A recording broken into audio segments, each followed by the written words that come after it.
रामचंद्र बाबू का निधन हो गया है, मुखिया जी क्या कहेंगे? आज हमारे पंचायत में हमको जानकारी नहीं थी कि हुजूर हमारे डेथ हो गए। आज हमारे पूरे पंचायत सिधौली में हमारे पूर्व मुखिया जी रामचंद्र बाबू को देहांत होने से शोक का लहर है। और ख़ास करके वो लोग नहीं जानते होंगे इनके बारे में जो घर से नहीं निकले होंगे, लेकिन जितने भी शिक्षित लोग हैं, सूझवान लोग हैं पंचायत में, उन्हें पता है कि बहुत अपूरणीय क्षति हो गया समाज में। और हम मुखिया अभी प्रेजेंट हैं, हमको भी जब जिस चीज़ का सुझाव लेना होता था, हम हमेशा मुखिया जी चलने फिरने में थोड़ा सा उतना असमर्थ थे, उसके बावजूद भी हमको हमेशा हिम्मत और हौसला देते रहते थे कि तुम अच्छा काम कर रहे हो। इनके आदेशानुसार हम अनार पोखर का भी लड़ाई हमने शुरू किया। अनार पोखर की लड़ाई लड़ने का प्रेरणा हमको रामचंद्र बाबू ही दिए, जो आज दुनिया में नहीं है। इन्हीं के कहने पर हम जितना वहाँ जो पंचायत ऑफिस जो हम सुरहा चट्टी पर बनवाए, उसमें भी जाकर के वहाँ पर चरण भी दिए और हमको उसको बनवाने में भी इनका अहम रोल रहा। हम पंचायत सरकार भवन बनवाए, उसमें भी इनका अहम रोल रहा। WPU बनवाए, उसमें भी इनका अहम रोल रहा। हॉस्पिटल में जो हम काम किए वो भी इन्हीं के कहने पर हम किए थे। हमको मुखिया जी आए तो बोले कि मुखिया जी वहाँ पर जो है सो चोरी चमारी होता है, ताला तोड़ दिया जाता है, गजेरी नशेरी सब आकर के वहाँ पर अड्डा जमाए रहता है हॉस्पिटल में और सुरहा स्कूल में। इन दोनों विद्यालयों को आपको देखना है। इनको देखे जब जब हम सिधौली विद्यालय में आए, सिधौली विद्यालय में बुझिए तो कि प्रिंसिपल वहाँ का यही थे।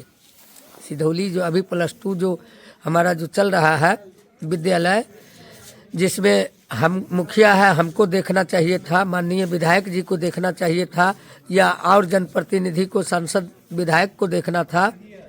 उसमें क्योंकि ये शिक्षित लोग थे, शिक्षा से इनको लगाव था, शिक्षा की अहमियत को ये भली भांति जानते थे। कई बार उस विद्यालय में जाने के दौरान कुछ वैसे HM आ गए जो सूझबूझ वाले नहीं थे, वो केवल विद्यालय को लूटना चाहते थे। और जहाँ तक कि MDM में घोटाला, साफ सफाई की कमी, शौचालय की कमी, भवन की कमी इत्यादि, इन तमाम बिंदुओं पर इनका ध्यान रहता था। उसके बाद भी विद्यालय जाते रहते थे, अपने पॉकेट के पैसा से या चंदा चुटकी करके विद्यालय को हमेशा सुंदर बनाते थे। उसमें हमारे एक HM के द्वारा इनको धक्का मुक्की भी कर दिया गया, इनको विद्यालय से निकाल दिया गया। काफ़ी अपमानित ये जानकारी हमको भी मिली, हमको काफ़ी दुख हुआ। हम वहाँ जाकर के HM को हम काफ़ी भला बुरा बोले भी कि आपको नहीं पता है कि इस विद्यालय में उनका कितना त्याग है, कितना बलिदान है। ये जो विद्यालय का भवन बना, इस विद्यालय में भवन की ज़मीन इत्यादि भी इन्हीं का दिलाया हुआ है और इन्हीं के कृपा से ये विद्यालय यहाँ पर बना। हमारे यहाँ जो पावर ग्रिड बना अनार में, वो भी रामचंद्र बाबू का ही देन था। ऐसा इन्होंने बहुत बड़ा काम, उस समय में कम संसाधन पंचायत में, कम सारा चीज, लेकिन इन लोगों का पहुंच सरकार तक भी था। क्या स्कूल जाना छोड़ दिए थे कि नहीं छोड़ दिए? उसके बावजूद भी रामचंद्र बाबू विद्यालय जाना बंद नहीं किए, विद्यालय कंटिन्यू जाते रहे। बच्चों के प्रति इनका चिंता था। बच्चों के प्रति, इन्हीं विद्यालय के प्रति नहीं, इन विद्यालय के प्रति तो बुजुर्ग थे, इसलिए इनका गाँव है तो यहाँ अधिक जाते थे। लेकिन जहाँ ये नहीं भी जा पाते थे जिस विद्यालयों में, उनके बारे में भी वो हमसे हमेशा पूछते रहते थे कि आप अनपट्टी जाते हैं कि नहीं, सुरहा चट्टी जाते हैं कि नहीं, रामभद्रपुर जाते हैं कि नहीं, आंगनबाड़ी में जाते हैं कि नहीं। हमको माने एक एक बात की जानकारी हम इनको देते थे। आज जहाँ तक पोखर की लड़ाई को लेकर के जो हम इनके कहने पर लड़े, वो लड़ाई कहाँ तक गया, किस स्टेज में है, वो तमाम जानकारी हम आकर के, हम पिताश्री कहते थे अपने मुखिया जी को। अच्छा। हम पिताश्री कहते। तो आपके लिए एक पिता हो गया ऐसा? तो आज मेरे लिए यानी काफ़ी विद्वान आदमी थे। विद्वान, हम उतना पढ़े लिखे तो नहीं है, मुखिया बन गए हैं, कुछ कलेक्ट्रेट में रह गए हैं, वहाँ चाय बेचे हैं, कुछ बेसिक नॉलेज हमको हो गया है।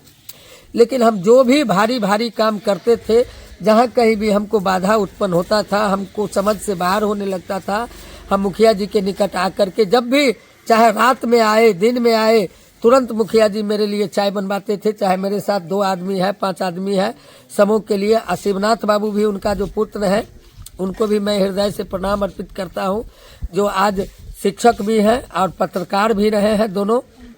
उनके द्वारा भी हमको काफी समर्थन और सपोर्ट पंचायत में जितना हम काम करते हैं उनमें शिवनाथ जी के द्वारा भी मिलता है। नाम क्या हुआ आपका? तो आज हमारे पंचायत है। नाम क्या हुआ?